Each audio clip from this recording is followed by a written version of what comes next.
The Monsters Ring, Chapter 8, The Beast Within. School was over, and the buses had all left. Russell was still sitting high in the tree and hiding. Just as he was wondering if he could climb down, or if he should climb down, and what he could possibly do next if he did, he heard the dreaded sound, "Russell! Russell Croniker!" They had called his mother. Russell sighed. Now things might get really scary. He considered his choices. 1, he could tell the truth. 2, he could run away from home and become a tramp. Or 3, he could get sick and throw up all over. None of them seemed like a very good idea. Well, sooner or later he had to climb out of the tree, walk back to school, and face his mother. Not to mention Mrs. Snurgle and Beast Rafschnitz. Might as well be now.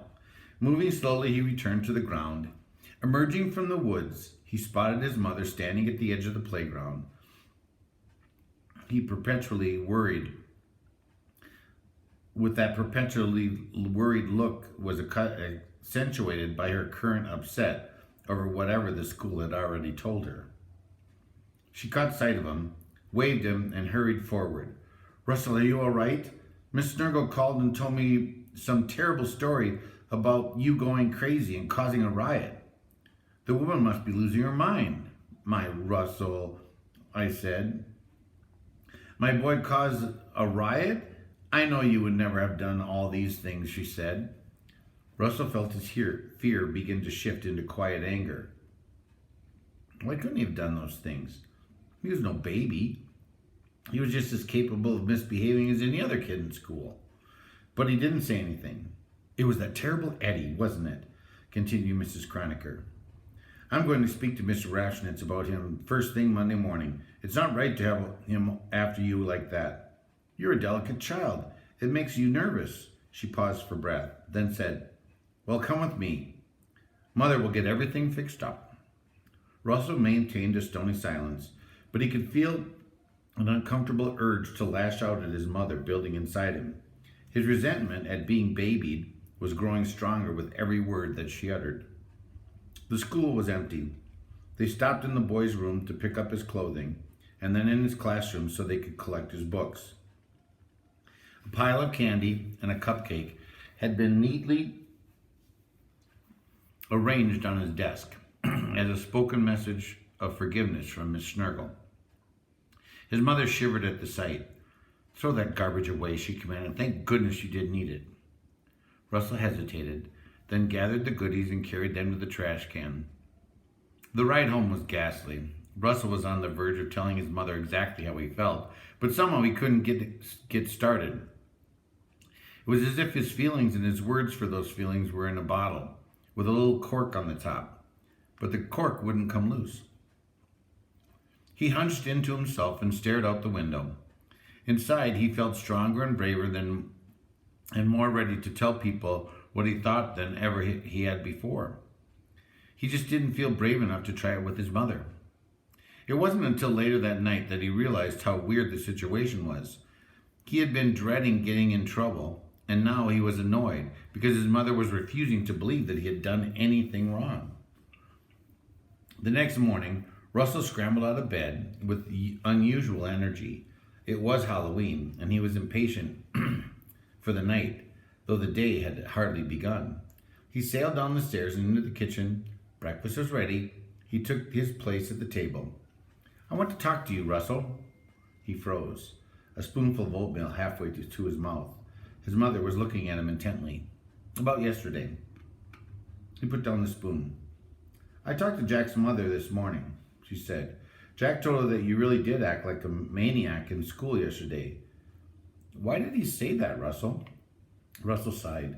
"No sense in hiding it now, because it's true." His mother looked astonished and hurt. "It can't be. I know you better than that. You could never misbehave so badly."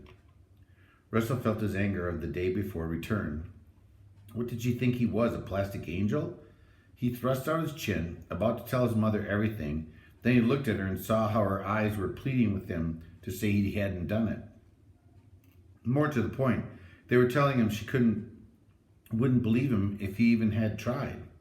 He sighed.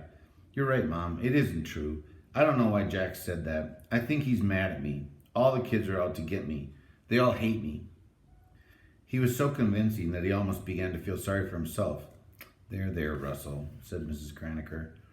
Russell didn't know whether it was funny or sad that it was easier for his mother to believe that the whole class was picking on him than it was for her to believe that he misbehaved.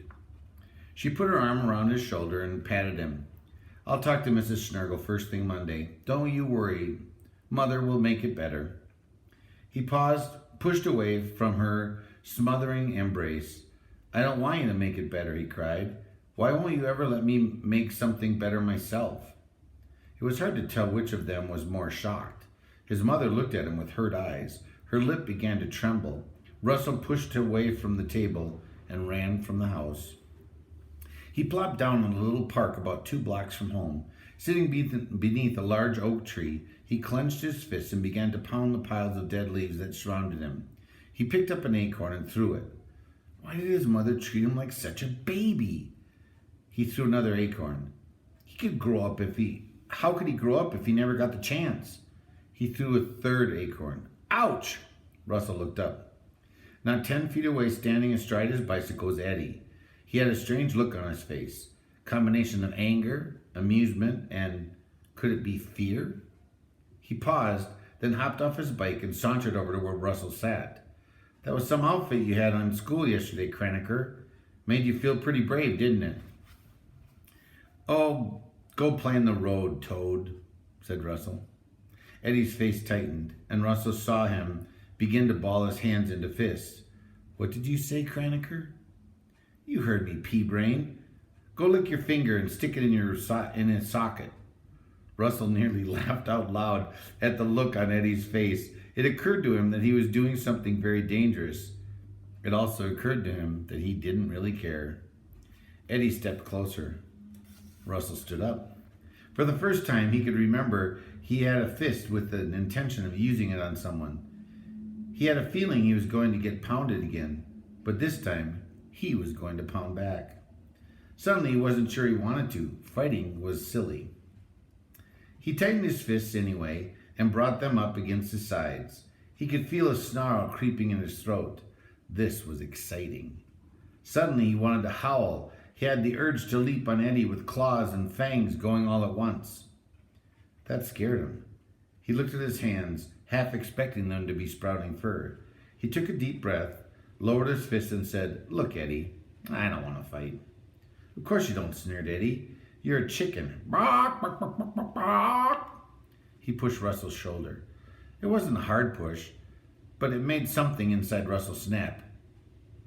You dope, he roared. Then he jumped.